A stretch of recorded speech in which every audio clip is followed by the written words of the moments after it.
Hello and a warm welcome to all our customers attending today's webinar. My name is Richard Moe, Director of Program Management at BCD Travel Singapore, and I'll be your host for today. I don't know about you, but I've certainly missed traveling. For me, it's the simple things like having a drink at the airport lounge before takeoff, watching a movie on the plane, or relaxing at the hotel where I know hospitality will be first class. With borders reopened again in most countries, it's time to wipe the dust off those passports and get ready for takeoff once more. Joining me on today's webinar are three people that I know all too well about travel experiences, and they'll tell you exactly what to expect when you do start traveling again. I would like to introduce you to Amanda Brownell, Key Account Director of Global TMC and Airline Sales at IHG Hotels and Resorts. Walter Diaz, Regional Director, Asia Pacific at United Airlines. And Greg O'Neill, President, Asia Pacific, Middle East and Africa and Global Network at BCD Travel. I'm excited to announce that there will be a lucky prize draw following today's webinar, generously provided by today's event sponsors, IHG and United Airlines.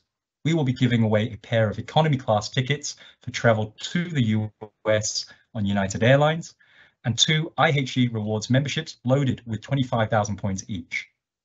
All attendees today will be entered into the lucky draw, and winners will be announced an hour after the webinar. If you have a question during the webinar, please use the Q&A function at the top of your screen, and we'll do our best to answer as many questions as possible during the Q&A segment. To kick us off, I'm going to hand over to Greg O'Neill, who will provide a foreword to this webinar and also his own recent personal travel experiences. Greg, over to you. Richard, thanks, and thanks to all participating today. I greatly appreciate you taking time away from your busy days. Well, having just flown in from India, I can tell you it certainly feels like things are changing.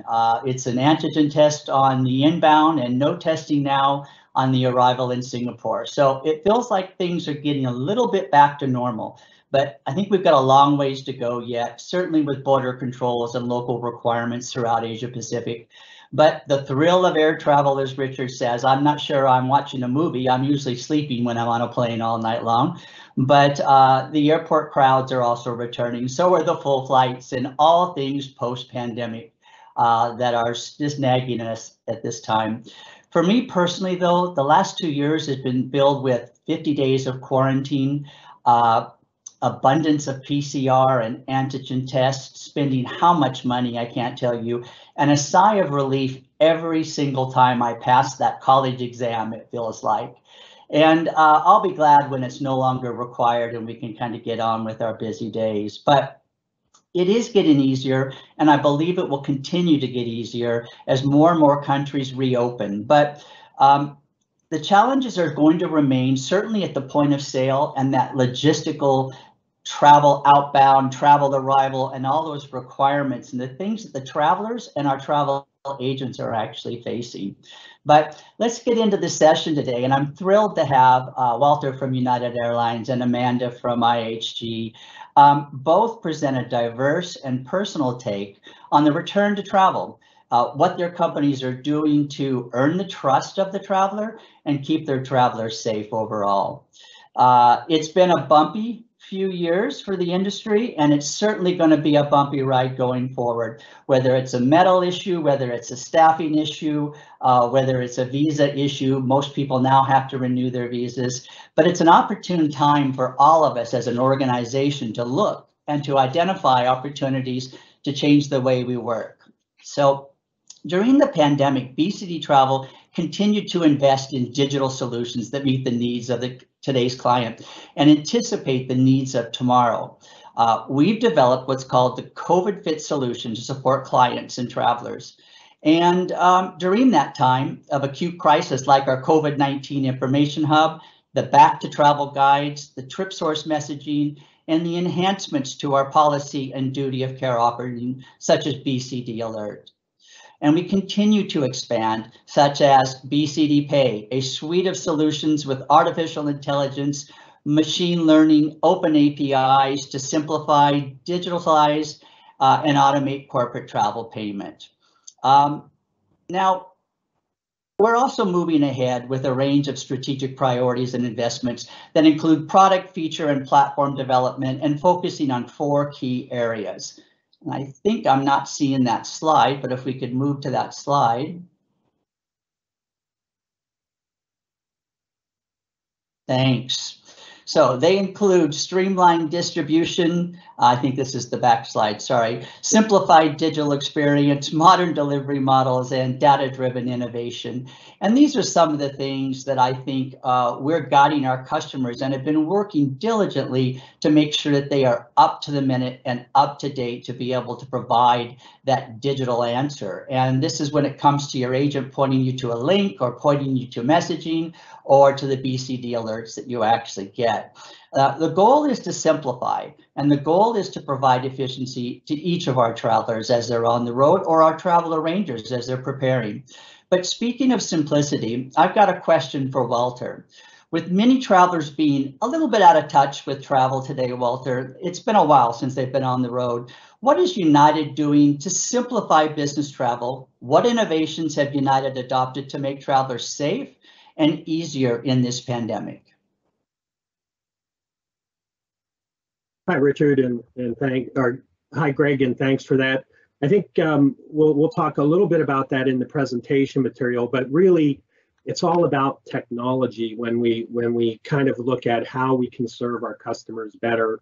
We've been really looking at all the travel experience points in the process and making it easier for people to navigate those points. And so, using the United app and United.com, we've really been adding features to the programming to allow people to navigate for example, the travel restrictions that we see in the marketplace, making sure that they're up to date on what those requirements are and allowing them to meet those needs and kind of informing them when they do.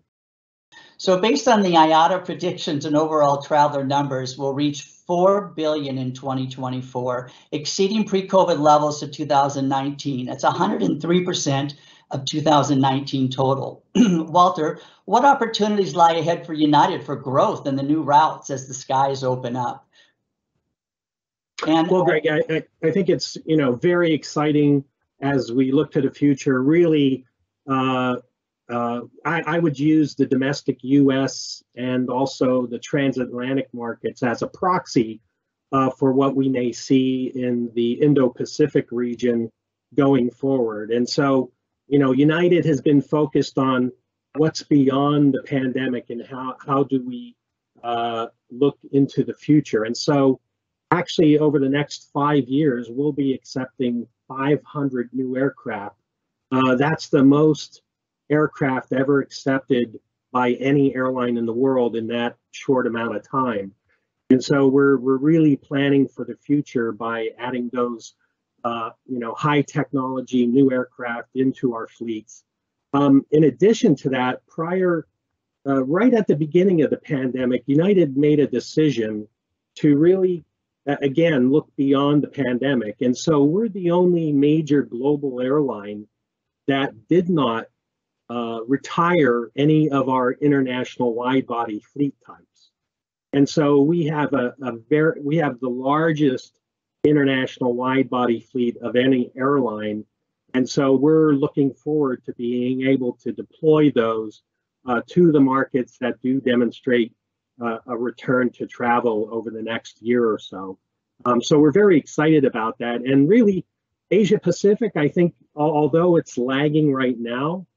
As we look into the future, as it has done for the past 10 or 20 years, I really do believe the Indo-Pacific will really lead the way for growth in travel and business activity in the future. So really, I'm looking forward to a bright future.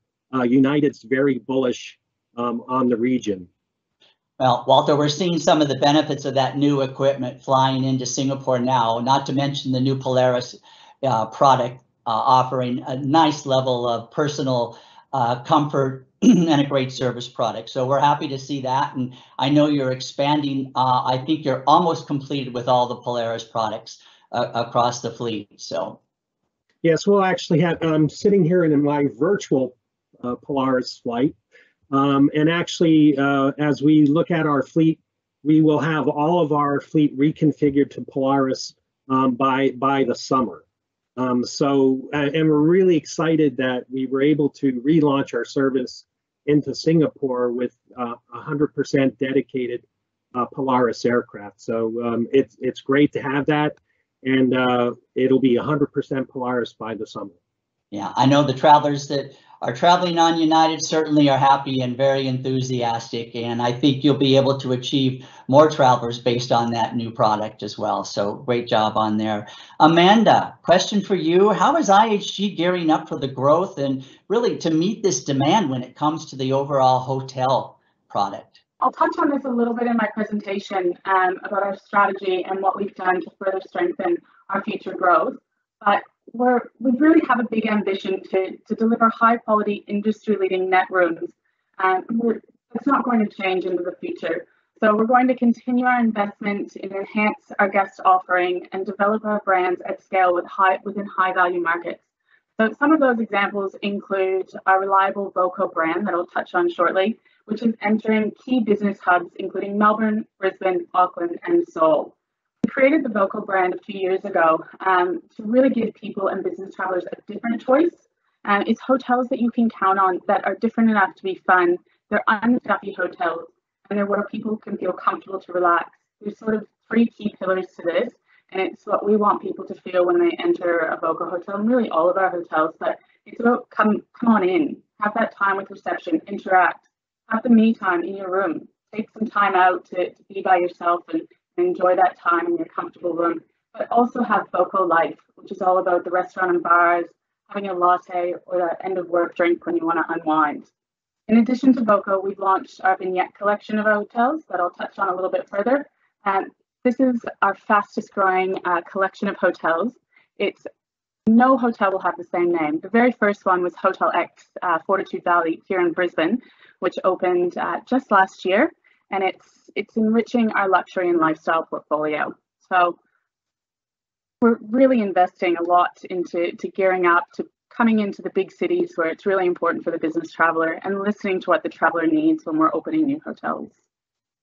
Yeah, I think it's an exciting time, and certainly for an operation that's been serving as quarantine around the world to really pivot and modify what you're offering, and the staff changes and the dynamics and the duty of care changes that they have to do and protocols, and get back to that high level of service rather than people just being locked in their room, I'm sure is pretty dramatic. And it doesn't go without saying that the best quarantine that I served in Singapore was at the Intercontinental Hotel. So I must tell you, it was the best 14 days of quarantine I spent out of any of the properties. So kudos to you on that. Let's talk about the wellness survey here. And in a recent BCD travel wellness survey, when asked what causes stress for travelers or during travel, it was really unsatisfactory hotels, poor services, was it bad location? And what was interesting was really, stress being a very high. It was number 4 in the overall, or 39%. After flight delays, cancellations, tight connections, economy class, long hauls, etc. When asked what travel policy options contribute to their well-being, the top 3 preferred options travelers mentioned are direct flights, seat selections, and then came convenient hotel location. And then when asked about hotel amenities, contribute to their well-being, the top 5 amenities travelers mentioned are, get this, room temperature control, good ventilation, healthy food options, and gym and swimming pool. From this survey, it's clear that the right hotel selection is key to a traveler's mental and physical well-being. So back to you again, Amanda. Can you share a little bit more about what IHG is doing or planning to enhance the overall experience and tie it into some of these things that they're asking for specifically? Sure. Well, I already touched on opening key hotels in our major cities across Asia Pacific. So that touches on making sure that we have hotels in very convenient locations, making it easier for business travelers to select an IHG hotel. But what we have also really expanded on is our commitment not only to wellness, but also to the duty of care. And we're doing this through our IHG Way of Clean. We've had IHG Way of Clean in place since 2015, but it's being expanded. Obviously, COVID-19 has really hit our industry, so we've had to expand the protocols and best practices with this policy. So many are already in place, but we need to reflect on what the World Health Organization is saying, what the Centers for Disease Control and Prevention, and also what the local governments are saying in various different countries. As we know, and Greg, as you said, everything is continuously changing. We have borders opening, borders closing, we have hotels opening, hotels closing. So we just want every traveler to know that these policies are going to be in place and the hotel rooms are going to be up to the highest standard and absolute IHG policy. We have updated measures. We've got the Clean Promise. It's been rolled out globally, expanding on this from June 2020, and guests can be assured that it's going to meet IHG's quality. On property, these efforts are actually going to be deployed by what we call a clean champion. So each hotel will have somebody that a guest can go to maybe not complain, but give feedback so that we can make sure that everything is up to the guest standard, not just our IHG standard. So we've partnered with the Cleveland Clinic. We've done some thorough research, and we plan to continue this well into the future. Great, thanks, Amanda.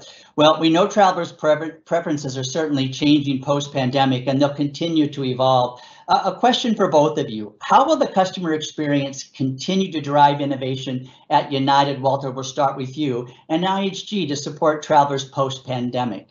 How are you listening to the voice of your customer and let them guide you along how? So, Amanda? Walter, sorry, we'll start with you. Sure, Greg. I think one of the big things that we're hearing from our customers, and it's actually something that we're very, very focused and passionate about in the future, is really sustainability. And as we look at that area, we're the first airline to commit to eliminating 100% greenhouse gas emissions by 2050. And uniquely, we're actually going to do it without purchasing carbon offsets, which is very interesting. And the way we're going to do that is through a number of different initiatives. One is going out and procuring new aircraft and engine technology. We're also very focused on low carbon fuel, or a sustainable aviation fuel. We call it SAF, and carbon capture, which is very interesting, where we actually take the carbon out of the air and sequester it back into the ground.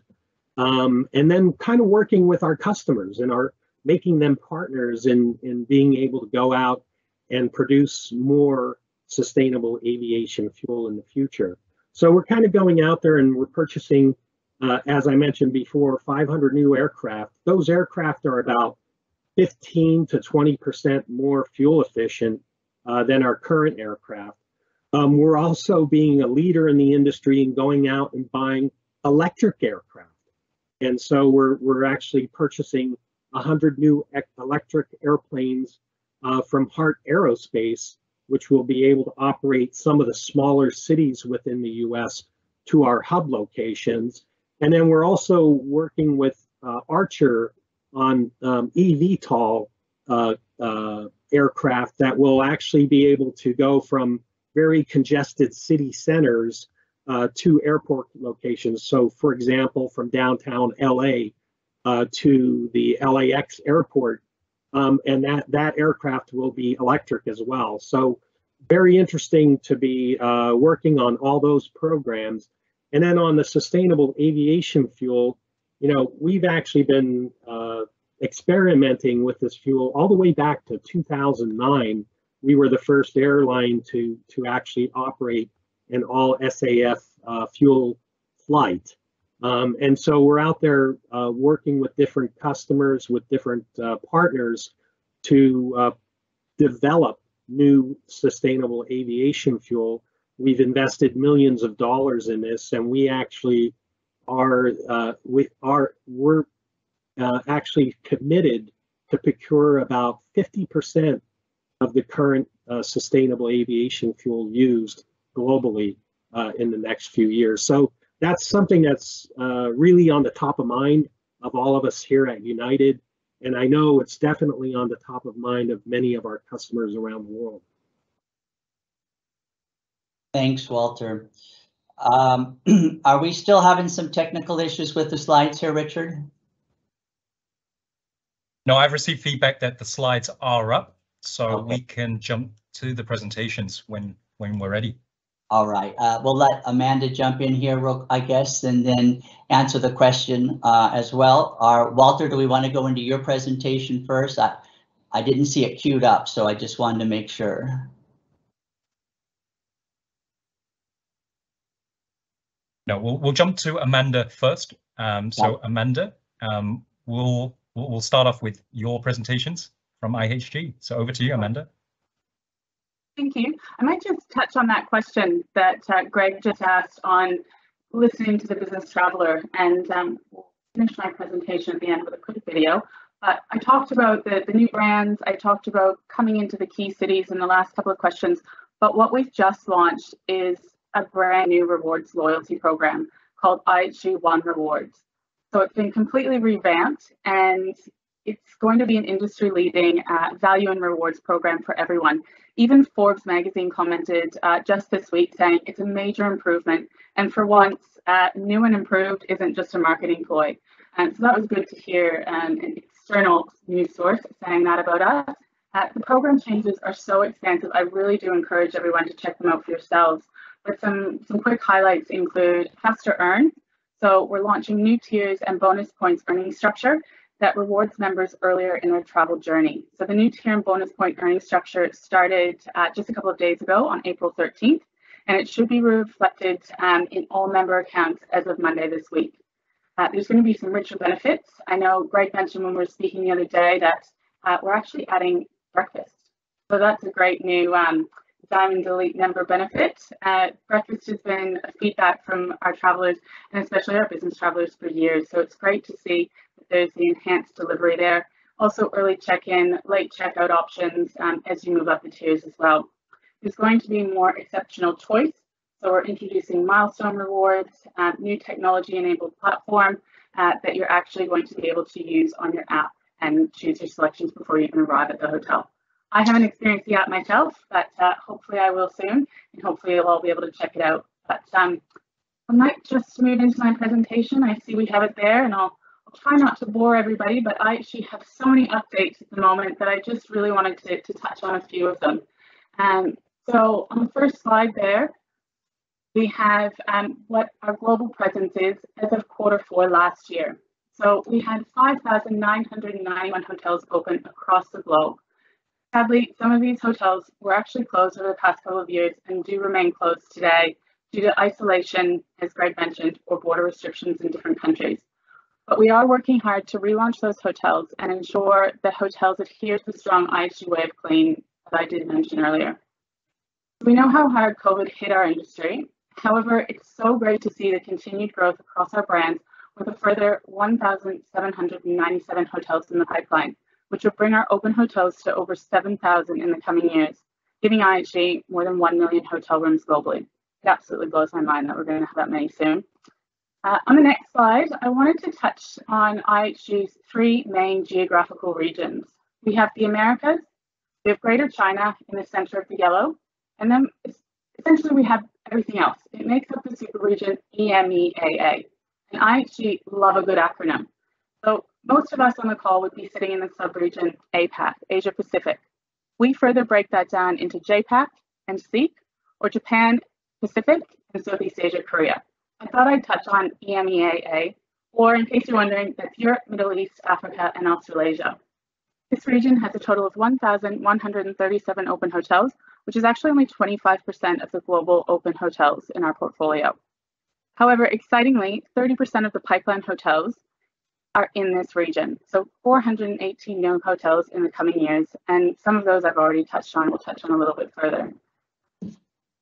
So on the next slide, I'm going to talk about our pipeline hotels a little bit further. And I actually started our focus on these hotels in 2017, where we brought in our brand portfolio with 5 targeted additions. These included the high-quality mid-scale brand Avid, which launched first in 2017, followed by the acquisition of Regent Hotels and Resorts in March 2018. We then launched our conversion-focused brand Voco that I talked about earlier, and that was in June 2018, and the very first Voco globally was here in Australia on Queensland's Gold Coast.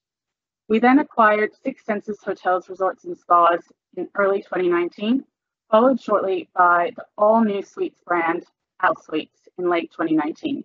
And most recently, our new L&L brand that I talked about earlier was Vignette Collection. That just launched in September last year. And again, as I said, the very first globally in the collection was here in Brisbane. So that hotel is very fun and very unique and called Hotel X. On this slide on the screen, you will see that I actually have 4 key tiers of hotels which our brands fall into. So I mentioned another acronym, L&L, that's actually luxury and lifestyle. These hotels are defined by timeless legacy, bound together by distinctive design and unforgettable service. This makes every journey a celebration of extraordinary experiences. This includes our newest brands, Six Senses, Regent, and Vignette Collection. It also includes our signature Intercontinental and newly launched in this region, Kimpton and Hotel Indigo. This is followed by the Premium Collection. This makes travel personal and purposeful, with the thoughtful details to make every stay and every trip matter. Generally designed with a discerning business traveler in mind, these brands include our relatively new Voco, always reliable and all business mostly Crowne Plaza, Hilux, and Even Hotels, which is our wellness brand of hotels. Next, we have the Essentials Collection, which the hotels in this collection, they're always there, they're always just what you need, and they have the warmth and trusted experience which comes to define true hospitality. These brands are focused on delivering everything you need and nothing that you don't. It includes Holiday Inn Express, and Avid. Lastly, but certainly not least, we have our Suites Collection. This invites guests to settle in for a little bit longer and know that the comforts of home are always just within reach. In this collection, we have Atwell Suites, Staybridge Suites, Holiday Inn Vacations, and Candlewood Suites. Next, I really quickly wanted to touch on our strategic priorities.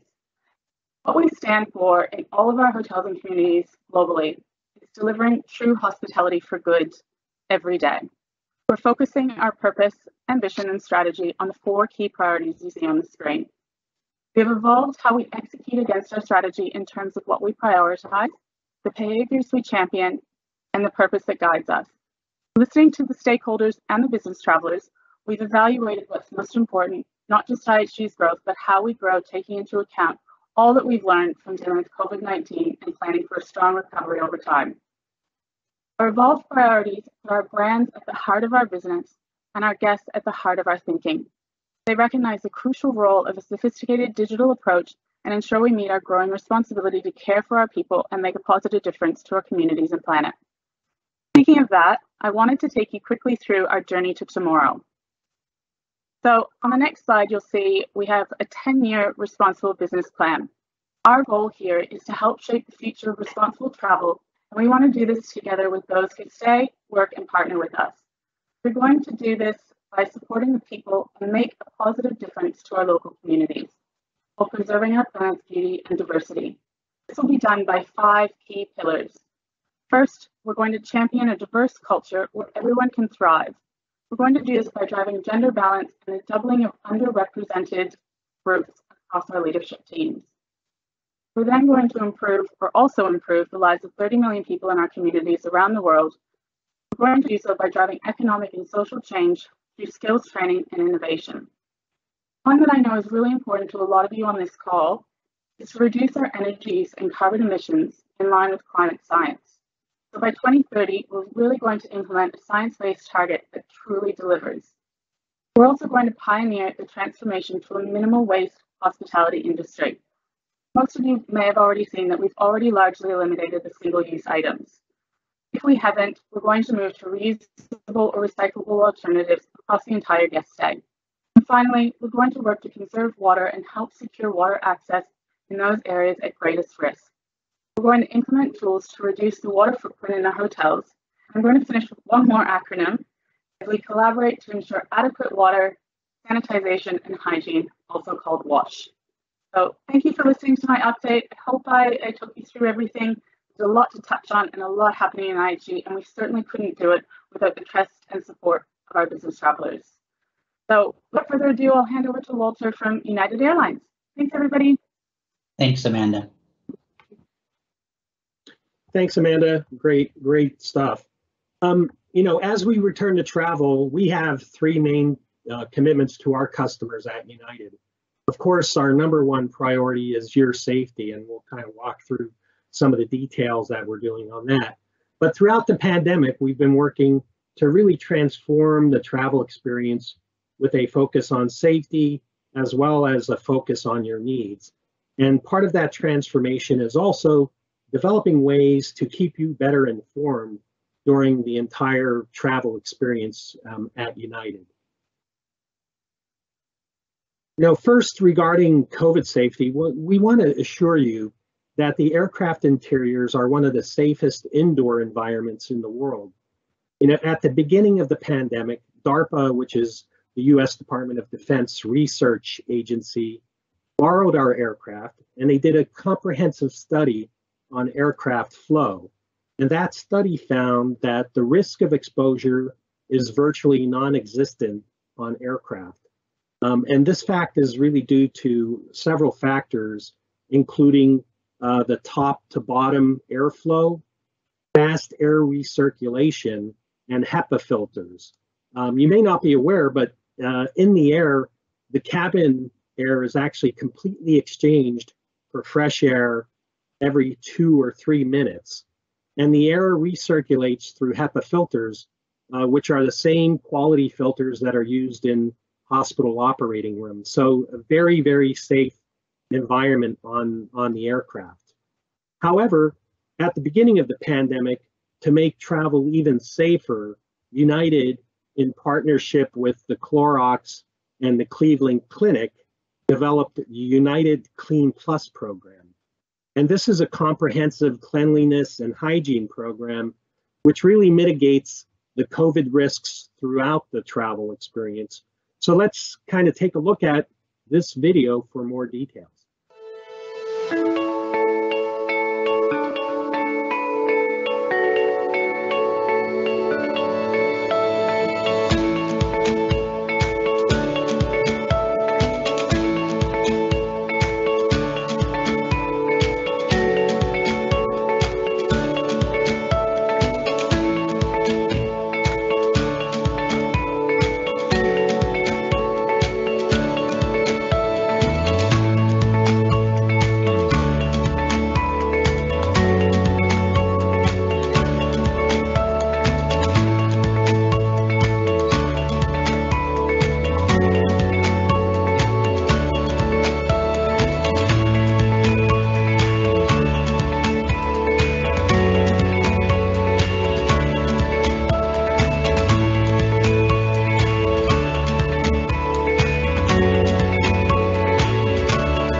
And during the past 2 years, we've also been investing in ways of making travel easier for you, especially given the myriad of new travel rules. I think Greg mentioned at the beginning of the seminar that you know, it's constantly changing, and we've seen some real big changes over the last couple of days, actually.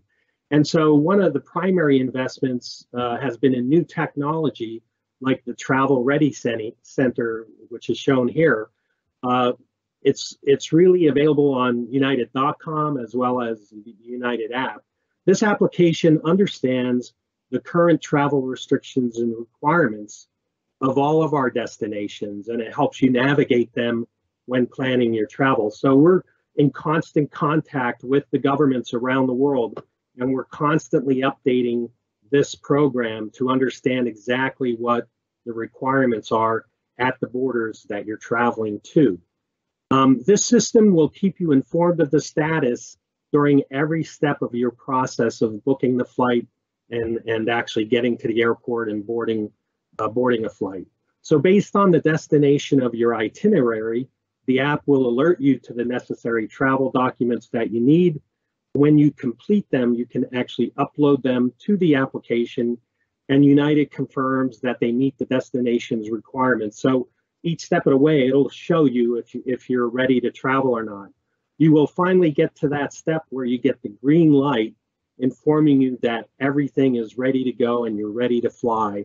Once you have that green light, it will allow you expedited check-in process at the airport, and it will also allow you contactless transactions throughout the travel process, including at the boarding gate, where you can actually just use your personal device as the boarding pass to get on board the airplane.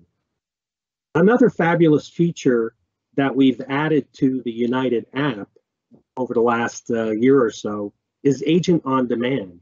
And this is really a popular feature with our customers.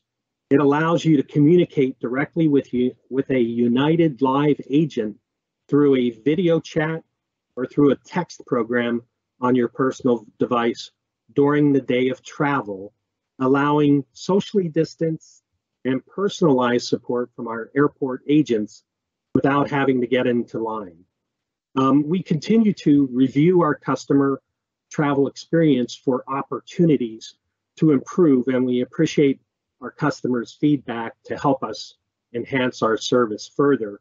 And we keep adding new features to this program, as I mentioned at the beginning of the seminar. And finally, just an update on our network. You know, back before the pandemic, we were the largest airline between the US and Indo-Pacific region. And although we're significantly smaller at the moment, we still remain the largest network between the two regions during the pandemic. For example, we were the only airline that continued to operate between the US and Australia all through the pandemic. But we intend to remain the largest airline post-pandemic. So we are currently operating 10 daily services from the US into the Indo-Pacific region. And we actually do serve a total of 14 city pairs currently within the region. One of the big questions we do here is when will we be adding more flights? And certainly we want to fly as much as possible. And we will be adding more capacity as the restrictions continue to be removed by governments throughout the region and as travel demand recovers. So we're definitely looking forward to adding more flights and welcoming you on board one of those United flights in the very near future. I'll throw it back to Greg. All right, Walter, thanks. And Amanda, thanks as well for the great content. Well, we talked a little bit about the diversity of growth and product and services and loyalty today, which were some really exciting things. But what really interests me is the focus on the duty of care of that loyal traveler and the things that you're actually doing. The readiness for the post-pandemic travel. I don't think all these requirements will go away quick, and I think the travel ready or the agent on demand or in the way that you're interacting with your hotel guest were all good topics to talk about. But I think up to the date, I think it's almost up to the hour today. The big news was that there were people flying internationally yesterday. Pilots start making an announcement. Masks are no longer required on the airplanes due to CDC guidelines. That's how quick and how fast things can actually change. And we'll have to stay abreast of that and make sure that we stay up to date. But simplifying the experience will be key to that entire travel journey as we move forward. So improving loyalty, really around travel rewards. I think, Amanda, you have another slide that you'd like to show in a presentation. So I'll turn it back to you for a moment, and then I'll wrap it up after that for Q&A. Greg. Well, I touched on our IHG One Rewards loyalty program earlier, and I really wanted to give you guys a sneak peek on what we're doing. As I mentioned, it's exciting, it's expensive, and even when I say media and Forbes are calling it insane changes, I just wanted to give you a quick video to show that I'm not the only one saying this. We invite all of you in this great big world to join in, venture out, change the game together. A rewards program as unique as you are. An all-new IHG Rewards coming soon.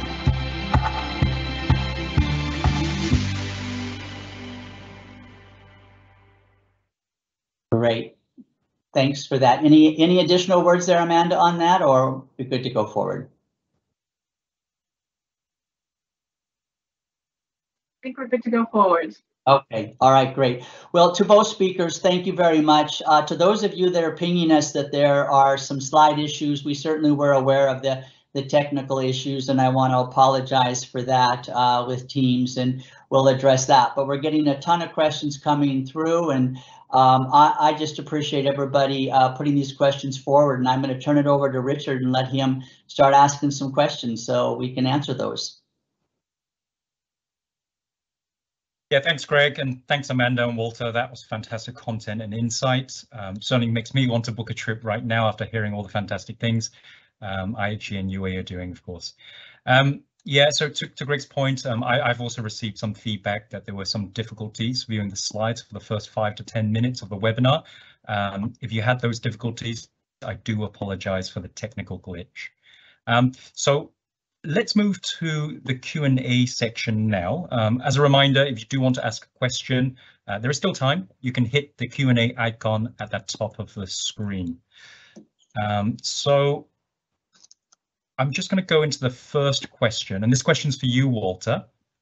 Okay, so if the trend for multinational travel using wide-bodied airplanes isn't in high demand now, but only for the interim, how is the airline making sure that you continue to make use of them?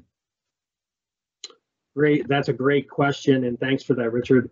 Really, we have a shortage of wide-body aircraft. Actually, even though we're the one airline that kept all of our international wide-bodies, we currently use them throughout the international route system, and actually in the markets that have opened up, they're actually full. But one of the other unique things that we've seen over the past 2 years for our international wide-body fleet is cargo demand, and we actually have been flying a substantial amount of cargo around the world, and especially during the early parts of the pandemic, it was important to keep those logistics lines open throughout the world, and we were actually the first airline to fly vaccines from Europe to the US, and keeping those supply lines open from China for PPE early in the pandemic, bringing those important supplies back to the US. So we haven't had a real glut for our wide-body aircraft. They're definitely being put to heavy use even now. Great, thanks, Walter. Stay with me, Walter. I'll ask you a couple more questions. There are quite a few questions Sure. regarding United Airlines and the airline industry. So, Walter, how are the airlines working with government regulations? So that's also a great question, and it's very hard to keep up with the rapidly changing environment with the regulations. As Greg mentioned, the change in mask policies in the U.S. domestic market just happened, without really any warning. So it's very important for us. We have a great government affairs team that stays in touch with all of the governments around the world.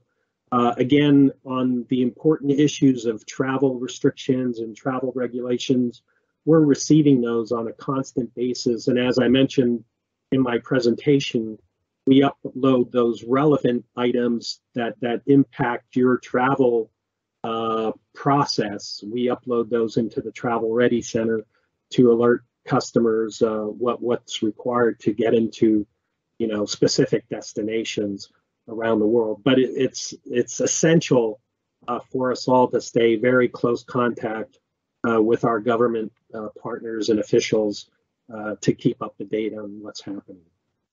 And of course, right, we're always out there advocating for travel and making travel easier for customers. So that's one thing our government affairs team does on a day-to-day basis, is out there advocating to make travel easier for our customers around the world.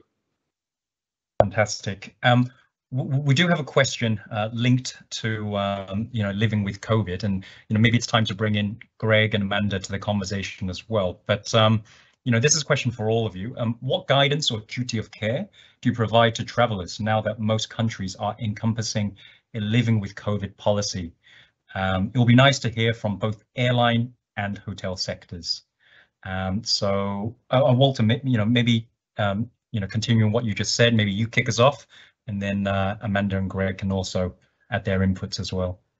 Sure, Richard. Well, again, safety is priority one at United Airlines, and so we're constantly looking at new processes to make it safer for customers. And again, that's really our partnership with the Cleveland Clinic has been really helpful in kind of designing our programs to make sure that it's extremely safe through the entire travel period, from checking in at the airport until you pick up your bag and leave the airport. And so, we just continue to work with them on any new, initiatives or innovations that occur in that space. For example, one of the things we do is utilize UV light to clean the cockpit area, which is a very sensitive area for cleaning. You can't really spray cleaning solution all over the controls on the aircraft. So we found that UV light actually kills viruses on contact, and so we use UV light equipment to clean the cockpits in all the aircraft.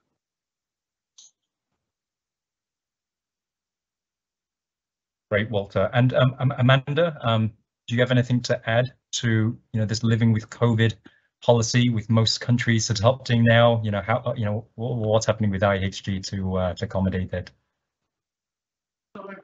I had touched on our IHG way of cleaning policy. Again, like United Airlines, we do partner with the Cleveland Clinic to make sure that all of our standards and policies are up to date. I know I'm sitting here in Australia, which we were almost about 5 countries in one country at one stage with different border restrictions, and it was an education process for all of our hotels to know which country, I say country again, but which state could actually travel into the other state. And we had people meeting from Brisbane into Canberra and meeting their family from Sydney because they couldn't travel across the border in Queensland. So it's all about educating our staff and making sure that our staff are really informed about what's happening. We don't allow people to use pens that other people have used, so we have new and pens to be clean buckets. We've implemented perplex screens in front of all of the reception desks.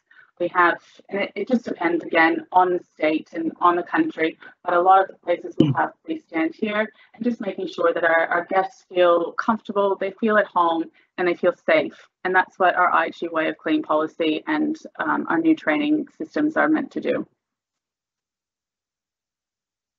Fantastic. Yeah, Greg, I think you want to provide some feedback to that as well. I'll jump in there. I think, a duty of care really starts at the point of sale. And really, number one, it's making sure that our agents at the point of sale have the tools that they need to understand the protocols, the requirements, logistics of it all. But I'll touch on Walter's comment about the HEPA filters. in a market like India, you might get put on a bus and there's no HEPA filters on a bus. And so, we're helping people understand the infrastructure challenges, the concerns that they might have. Just yesterday, I was monitoring some of the calls in Mumbai, and we're actually sitting with the customers and going through the health and safety arrival cards to make sure they're answering those correctly. They understand the requirements of the departure and the return, because there's so many logistics in that at the same time. But I do think it's coming down to your consultant providing you the best amount of information. And when you talk to Walter and you talk about the Travel Ready Center, that really empowers the traveler. And I would say less so about the travel arranger, because the travel arranger is not sitting there with the logistics and the passport and uploading the information. But our agents' responsibility is to let our travelers know where they can find this information, how they use the COVID Hub to access it quickly, and to make them feel like it's not so unknown when they arrive in that destination. But we also have to follow the protocols of each of our corporations. The multinational companies will have very different protocols and requirements. They'll have COVID-safe hotels, they'll have COVID-safe airlines, etc., and that'll be a requirement for us to follow their policy as well. So, great. Well, thank you for that. So the next question, Amanda and Walter. How is the air and hotel travel industry beefing up their manpower to support the back to travel activities? We are putting seemingly new additional services, but seems there is limited manpower to support these. Amanda, do you want to kick us off with that question? Absolutely, because I 100% agree. Unfortunately, it's a struggle. We have a war on talent right now, and that's across the industry. Some of our hotels have had to reopen at 70%. We have the demand to be running at 100%, but we just don't have the manpower to be able to deliver that 100% and that IHG service that our guests have come to expect. So we're opening at minimal occupancy. We're not taking as many reservations in the restaurant because we can't get the food and beverage attendees. But aside from that, and aside from doing that at a hotel, we also have implemented well-being at IHG, and it's called My Benefits. So it's what we're trying to do to gain the talent and gain the best talent that we can at IHG to want to work with this company. So it's all about ensuring that we have flexible work arrangements. I work from home most of the time. I did happen to come to the office today to make sure I had Wi-Fi, so hopefully it's working. But also being flexible and allowing people on the ground that don't have the ability to work from home to be able to set their own schedule so that it can work in with their lives, work in with additional jobs that they may have, and just making sure that we're really taking our staff wellness on board. So implementing policies to allow people to take an extra day off as a personal leave day because they need to recharge their mental well-being.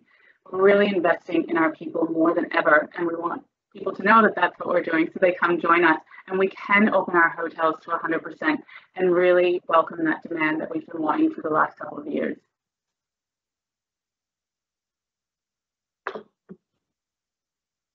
Great, and thank you, Amanda. Walter, how about United Airlines and the airline industry in general? Sure.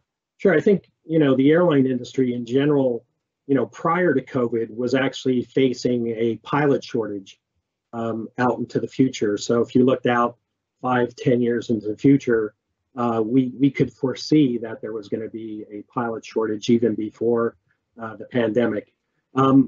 At United Airlines, when the pandemic started, one of the things our CEO, Scott Kirby, did is reach out to the airline pilots and kind of reached an agreement that would allow us to keep all of our pilots on board the airline so that even though we weren't using them at the beginning of the pandemic, but we were able to keep them current in their training and their aircraft types so that they would be ready when the industry did recover. And so we've actually benefited from that policy now because we do have the pilots necessary to currently operate the airline. But going into the future, we're definitely not just United, but the entire industry is facing that shortage. And so one of the things United has done is we've gone out and we've purchased our own airline pilot training center. And so it's based in Denver, Colorado, and Phoenix, Arizona. It's called Aviate. And one of the things we're doing on that facility is we're actually going out and actively recruiting to make sure that we also diversify our pilot talent. And so 50% of the recruits going through the Aviate Center will actually be women or people of color going through that process. And so it's a way to keep the pipeline full going forward with pilots, but also a way to diversify and be able to get other people to be able to have that opportunity. And so that's something that we're very proud of. We're also very active out there in kind of having trade fairs and labor fairs. We just hired 1,000 people in Chicago through a travel fair. And you know, we're going to have to continue to do that over the next year or so to make sure that we have sufficient staffing throughout the network. Great. So we have received a few more questions, but I think we're coming to the tail end of the webinar, unfortunately. I think if you do have a question or you still have a question and it hasn't been answered, don't worry. I mean, we can still come back to you with that via your respective program manager to be addressed later. But I do want to sort of close the webinar, but quickly channel your attention to something Greg mentioned earlier. It's to do with duty of care, and it's on our BCD Travel COVID-19 Information Hub, which you can access via the BCD website. Despite borders reopening, restrictions and limitations are still in place for some countries. So it's important to understand travel prerequisites before you depart, of course. The COVID-19 Information Hub provides you with that, provides you with updated travel information specific to the country you're traveling to. All you have to do is enter the country you're originating from, the country you're traveling to, just to find out about country entry restrictions, infection risk levels, airport and supply information, and much more. So with that, and I know there's a lot of content that we've discussed today, and there's probably still some unanswered questions. Like I said, we will come back to you as best we can. But in terms of this webinar today, I'm going to close this off. I hope you found the content insightful and useful. We'll send you the link to the recording from today's webinar. Feel free to share it with your colleagues in case they were not able to make it today. I would like to thank our event sponsors and also for answering all those questions that you had, Amanda and Walter from IHG and United Airlines, and of course, all our customers who attended today's webinar. So with that, I wish you all a safe journey ahead.